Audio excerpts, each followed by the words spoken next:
हर हर महादेव दोस्तों, कई सालों पहले नदी के किनारे पर एक दियत्स नामक नगरी हुआ करती थी। इस नगरी में शासन करने वाला राजा बहुत ही मूर्ख था।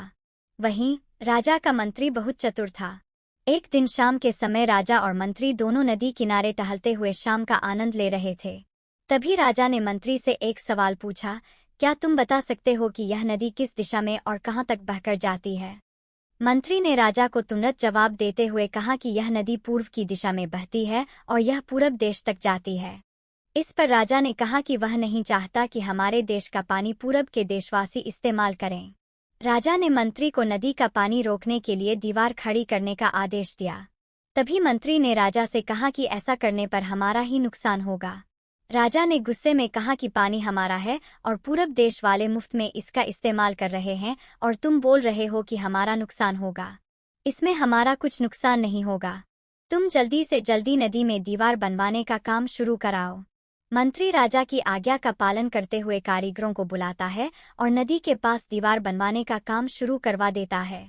नदी में दीवार बनाने का काम तेजी से चलने लगा और कुछ दिनों में दीवार बनकर तैयार हो गई। यह देखकर राजा बहुत प्रसन्न होते हैं, परंतु उनकी मूर्खता के कारण कुछ दिन बाद जब बारिश का मौसम दस्तक देता है तो नदी का पानी पूरे गांव में भरने लगता है।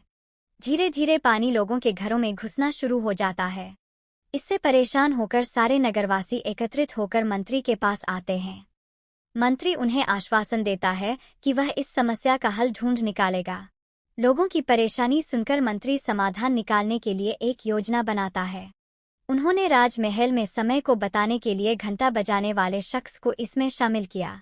वह समय के अनुसार घंटा बजाता था, जिससे लोगों को समय पता चलता था। मंत्री ने उसे कहा कि आज तुम प्रति घंटे की बजाय हर आधे घंटे में घंटा बजाना। उस आदमी ने मंत्री ने जैसा कहा वैसा ही किया। इससे जब सुबह के 3 बज रहे थे तो उसने 6 बार घंटा बजाया। 6 घंटे सुनकर राजा और सभी नगरवासियों को लगा कि 6 बज गए हैं और सुबह हो गई है। राजा उठकर बाहर आता है तो वहां मंत्री पहले से मौजूद होता है।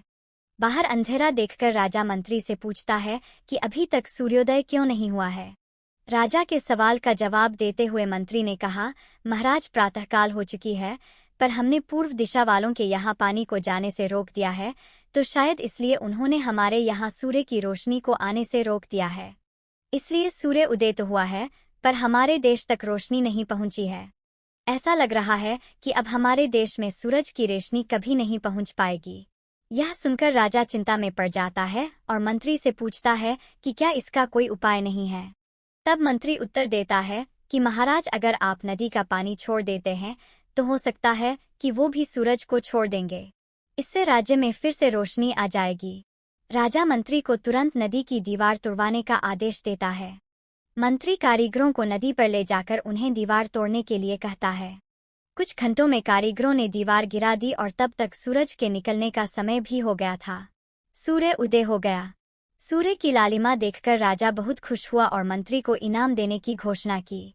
राजा ने मंत्री की तारीफ करते हुए कहा कि तुम्हारे कारण हमारे राज्य में फिर से सूर्य उदय हो पाया है और तुमने हमारे राज्य को अंधकार से बचाया है।